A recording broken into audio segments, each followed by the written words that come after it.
Isa sa mga popular manhwa sa Korea ay ang tinatawag na Lookism.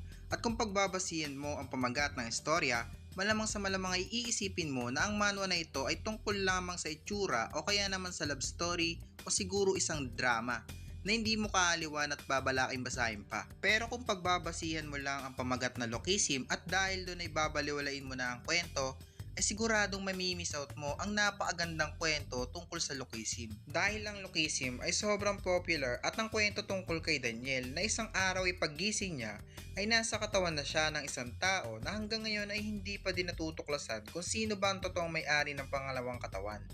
At nagagawa niya magpalit ng katawan sa pamamagitan ng pagtulog sa isang katawan.